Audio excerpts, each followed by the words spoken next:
So hi, here we will study the particular integral.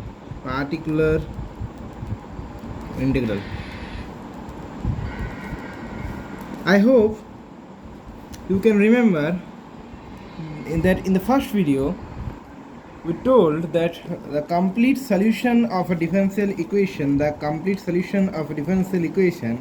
consists of two parts, the CF and PI. I have discussed about CF in previous videos. For those check out my first and second video. Now in this video we will discuss about the PI, that is the particular integral. So remember that what is a differential equation with constant coefficients? Is it like this: dnx dxn dny dxn plus kn. Can we write like this, that plus let's say k1 dn minus 1 y dxn minus 1 plus k2 dn minus 2 y dxn minus 2 plus kn y 0. This was a different linear kn into y is a function of x. Let us write it like this, fx. So this is a linear differential equation having constant coefficients. For CF, complementary function, we used to take this fx out of box, means that we remove it like it never exists. So here we will put 0 and solve it. I have discussed the methods earlier. Now for particular integral, let's say let's convert this in operator form like this: dny plus k1 dn minus 1 y. I have discussed this process in earlier videos, so I don't think I will have to repeat this one. I am writing directly.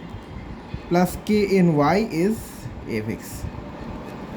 We can write this as y into dn plus k1 dn minus 1 plus k2 dn minus 2 plus plus kn equals to fx. It is better to write y here because it will beautify it. Now what we can write this one? Can we write this a function of d? So gd equals to d to the power n plus k1 d to the power n minus 1 plus k2 d to the power n minus 2 plus plus kn.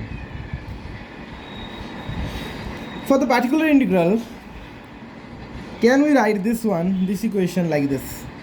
Let's say yp is the particular integral. So this equation can be written as gd into yp equals to fx.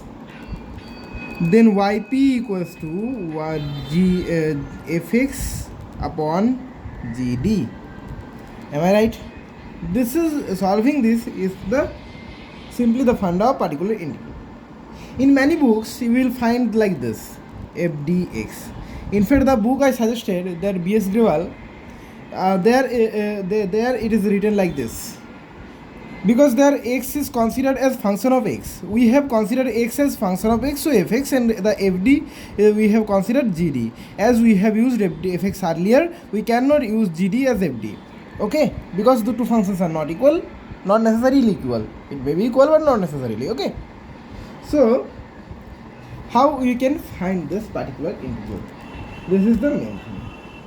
First, let us tell an obvious statement that gd into fx upon gd is how much?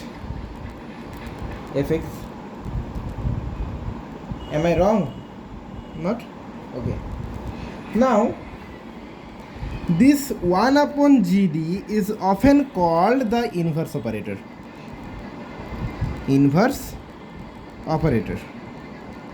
Okay. So There is a theorem. Let me change the page. Now let's discuss it. There is a theorem 1 by d x is nothing but integral of x dx. Okay, if we write in our terms, it is nothing but 1 upon d into f of x is integral of f of dx. Okay, so how we can prove it? See, here I told this one na, so I will consider this one only. Let's return to this. Here gd is nothing but d. Okay, here gd is nothing but d. So 1 by d fx is, let's say, y.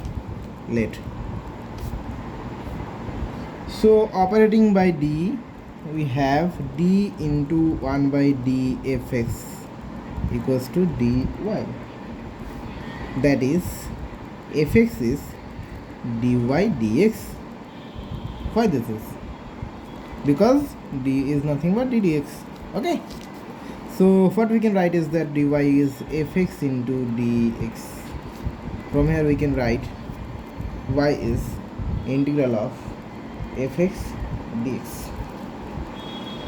Okay, and what is y? 1 upon d fx equals to integral of fx dx. Proved? Wonderful. Now let's go to the next. The next theorem suggests that 1 upon d minus a fx is e to the power ax integral of fx e to the power minus ax dx. How can we write that? The same process is that, let's say 1 by d minus a fx is y. So fx operating by d minus a, obviously we will have to write this thing in our semester exams, that operating with d minus a. Now we will multiply d minus a into 1 minus d minus 1 by d minus a into fx equals to d minus a y. Let's change the page. So we have seen that, let me adjust. So we have seen that, what we have seen, 1 d minus a into d minus a into 1 by d minus a into fx is nothing but y into d minus a. Okay, now what to do, sir? This crosses out. This not actually crosses out, we cannot cut it, but we can you can understand like this, that this is crosses out. So this is fx equals to dy minus ay. So fx equals to, let's write this in left hand side, this in right hand side. This will help us. Dy minus ay is fx, that is dy dx minus ay is fx. This is a linear differential equation with one order. Okay, now what is the integration factor? E to the power minus a integral of dx, I suppose, that is e to the power minus ax. So what is the solution? Y into e to the power minus ax. This is in class 11 or 12, I guess 12. Okay, so I don't need to explain the solution of linear differential equation of one order. You can understand this. So y e to the power minus ax is nothing but integral of fx e to the power minus ax dx. Okay, so we can write as y equals to e to the power ax integral of fx e to the power minus ax dx. So what we can write y? This is nothing but 1 by d minus a fx equals to e to the power ax integral of fx e to the power minus ax dx. So what we have learned today? We have learned that particular integral is we have learned about particular integral. We have learned that particular integral yp is nothing but 1 upon g of d into f of x. We have learned also the two theorems, that 1 upon d fx is nothing but 1 integral of fx dx. We have also learned that 1 by d minus a fx is nothing but e to the power ax integral of fx e to the power minus ax dx. In the upcoming videos, we will learn to operate the particular integral with e to the power ax like functions and sinusoidal functions, sin x, cos x, etc. etc. Till then, goodbye.